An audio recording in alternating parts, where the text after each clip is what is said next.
जय जय श्री राधे। श्री हरिवंश राधा वल्लभ लाल की जय हो। श्री हरिवंश महाप्रभु की जय हो। परम पूज्य गुरुदेव महाराज की जय हो। सभी संतों हरि भक्तों की जय हो। जय श्री राधे।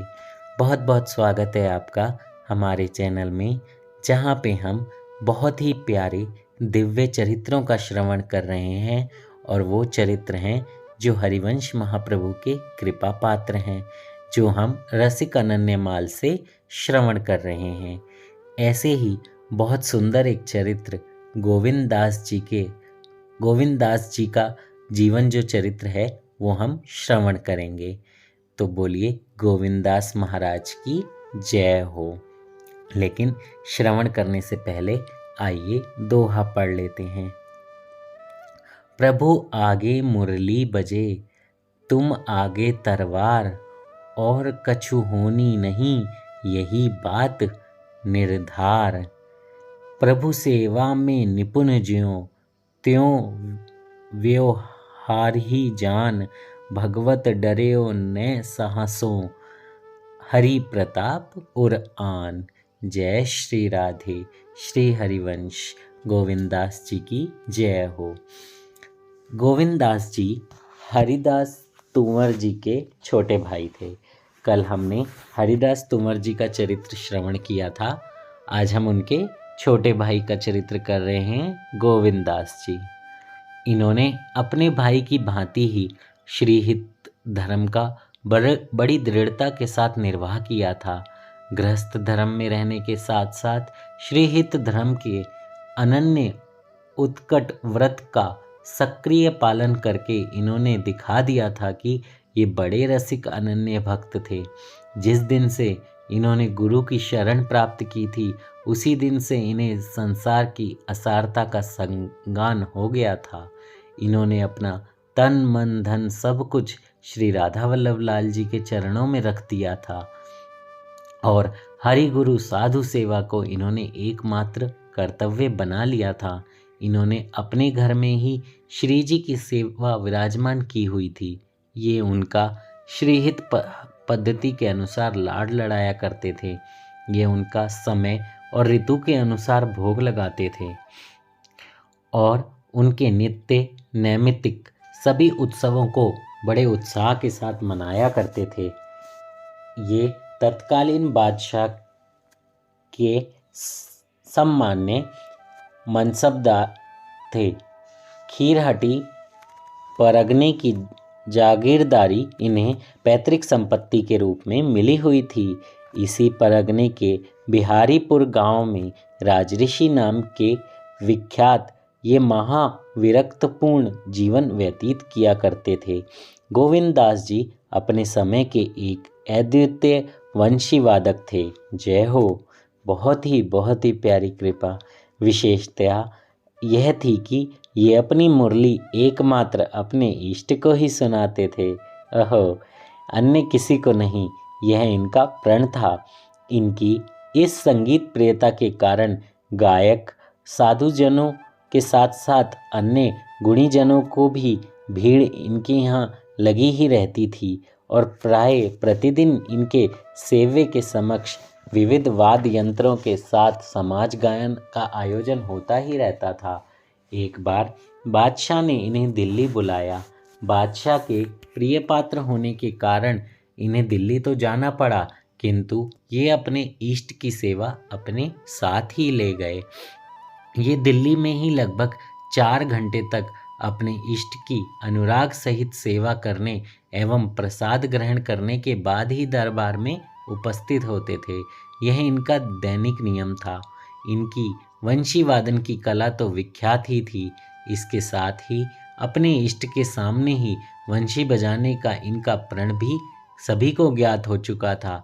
बादशाह की इन पर प्रीतिपूर्ण दृष्टि देखकर कुछ अन्य मनसबदार इनसे मन ही मन जला करते थे। अतः इनके इस प्रण से कुछ फायदा उठाने की गरज से उन्होंने बादशाह से इनकी चुगली करते हुए उन्हें इनसे दरबार में ही वंशी बजाने के लिए तैयार कर लिया।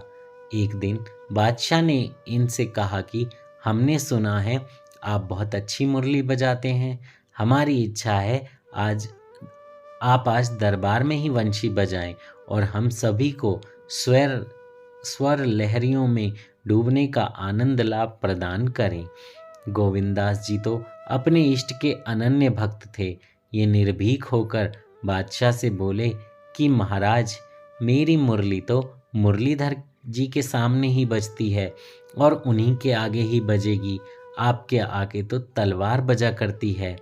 बादशाह इस बात को सुनते ही बहुत क्रोधित हो गया और रोष भरे शब्दों में कहा, यदि आप ऐसे ही तलवार चलाने वाले हो तो मेरे अजित दुश्मन अंबर राज के सिर पर इसे मार के दिखाओ, तभी आपकी प्रतिज्ञा सत्य समझी जाएगी। गोविंदास जी ने उसी समय वहीं पर खड़े होकर प्रतिज्ञा की कि मैं अभी जाकर उस पर तलवार चला कर आऊँगा, और उस समय चल भी दिए। अंबर की विशाल सेना आक्रमण की तैयारी कर रही थी। ये उस सेना के बीचों बीच होते हुए अंबर की पालकी के पास पहुंच गए और इन्होंने समस्त अंगरक्षक शूरवीर सामंतों के समक्ष ही अंबर के सिर पर तलवार का वार किया। तलवार पालकी के बांस को काटकर अंबर के शरीर में घुस गई और अंगरक्षक पालकी भगा कर ले गए और सेना में भगदड़ मच गई। गोविंदास जी के इस चमत्कारपूर्ण पराक्रम की सच्चे शूरवीरों ने अत्यंत सराहना की। इस घटना से बादशाह के हृदय में इनकी वीरता की छाप अमिट रूप से पड़ी और चुगलखोरों का मुंह सदा के लिए बंद हो गया। जय हो, हमारे राधा वल्लभ लाल की कृपा हुई इन पर। देखिए, भक्त की परीक्षा बहुत लोग लेते हैं। अच्छे लोग होते हैं, बुरे लोग होते हैं। जो बुरे लोग होते हैं वो हमेशा हमारे में बुराई देखते हैं, और हमारी बुराई उनको जो बुराई लगती है वही हमारी अच्छाई होती है। लेकिन जो बुरे लोग होते हैं वो समझ नहीं पाते, वो हम पे सवाल करते हैं। लेकिन जिस प्रभु की शरण में आप होते हो, आप प्रभु के जब निमित्त होते हो, आप प्रभु की कृपा आप पे होती है, तो फिर आपका कोई बाल बांका नहीं कर सकता। और प्रभु की कृपा कैसे होगी, उसका सिंपल सा वे है, सिंपल सा तरीका है। मैं हर बार कहता हूँ, हर कथा में कहता हूँ, जितनी कथा कहूँगा उन सब में कहूँगा, डेली कम से कम 15 से 20 मिनट राधा नाम जप, नाम माला, गुरु का मंत्र। अगर आपको गुरु मंत्र मिला हुआ है तो कम से कम 5 माला, ज़्यादा से ज़्यादा आप कितनी भी कर सकते हैं, पूरे दिन कर सकते हैं, लेकिन कम से कम 5 माला।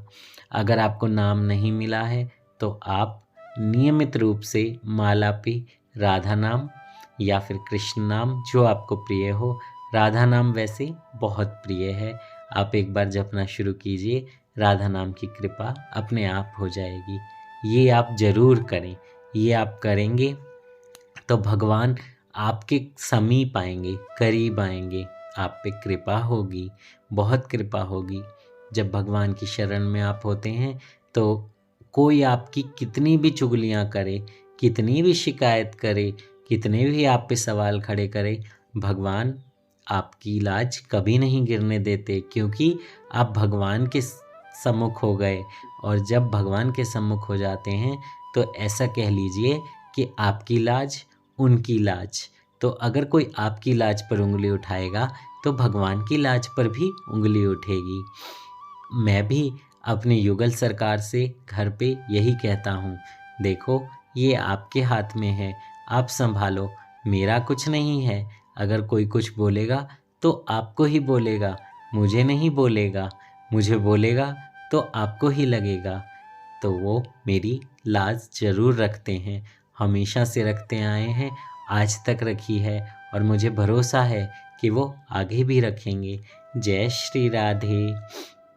तो उसके बाद क्या हुआ, गोविंदास जी जितने सेवा में निपुण थे उतने व्यवहार कुशल भी थे। अपने इष्ट के अनन्य आश्रय के बल पर इन्हें बादशाह का तनिक भी भय नहीं था।